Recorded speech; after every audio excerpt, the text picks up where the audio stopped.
ભારતની એક એવી કંપની કે જેને સેમસંગને મેન્યુફેક્ચરિંગમાં પાછળ રાખી દીધું. જી હા, 2008માં રાહુલ શર્મા નામની એક વ્યક્તિએ એનું એક ઓબ્ઝર્વેશન કે પીસીઓ ટ્રકની બેટરી ઉપર ચાલતું હતું. એણે વિચાર્યું કે ભારતમાં એવા ફોન નથી કે જે ભારતના લોકો ખૂબ સરસ રીતે ચલાવી શકે, એમને પરવડે અને ઇન્ડિયનાઇઝ્ડ વર્ઝનમાં ન હોય. એના માટે કેવા કેવા ફીચર્સ હોવા જોઈએ, એને શું વિચાર્યું, શું બનાવ્યું, તો જાણીએ માઇક્રોમેક્સની આખી સ્ટોરી અને રાહુલ શર્માની. 2010 થી 14 નો સમયગાળો. ત્યારે રાહુલ શર્મા એવું વિચાર્યું કે ઇન્ડિયનાઇઝ્ડ વર્ઝનમાં ફોન એટલે કે શું, કે લોંગ બેટરી ચાલતી હોય, ડ્યુઅલ સિમ હોય, ડસ્ટ રેઝિસ્ટન્ટ એટલે કે જે ધૂળના પ્રોબ્લેમ આપણે અહીંયા હોય છે તો એનો પ્રોબ્લેમ સોલ્વ થઈ શકે એવું હોય, સ્ટ્રોંગ સિગ્નલ હોય લો નેટવર્કમાં પણ. હવે જોઈએ માઇક્રોમેક્સના અચીવમેન્ટ્સ. 2008માં એમની એન્ટ્રી થઈ. 2013-14 સુધીમાં તો માઇક્રોમેક્સે 6100 કરોડનું રેવન્યુ કરી લીધું હતું. 1,30,000 આઉટલેટ્સમાં માઇક્રોમેક્સના ફોન વેચાતા હતા.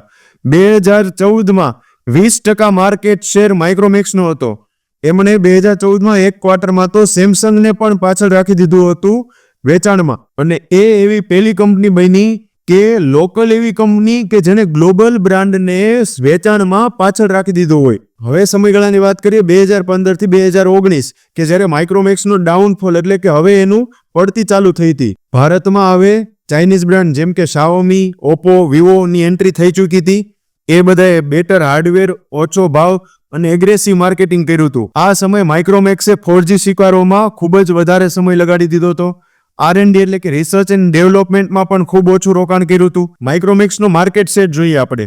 2014માં 20%, 2017માં 5% અને 2018 આવતા તો 3% માર્કેટ શેર માઇક્રોમેક્સનો થઈ ગયો હતો. હવે જોઈએ માઇક્રોમેક્સનું રેવન્યુ. 2013-14માં 6100 કરોડ, 2014-15માં 10,000 થી 12,000 કરોડ, 2017-18માં 2500 કરોડ અને 2018-19 આવતા ફક્ત ને ફક્ત 1500 કરોડનું વેચાણ થયું હતું. હવે જોઈએ 2020 થી 2023 નો સમયગાળો કે ફરી જ્યારે માઇક્રોમેક્સે ફરીવાર માર્કેટમાં રીલોન્ચિંગ કરવાની ટ્રાય કરી. માઇક્રોમેક્સે રીલોન્ચિંગ માટે 2 મોડેલ લોન્ચ કર્યા, IN Note 1, IN 2B.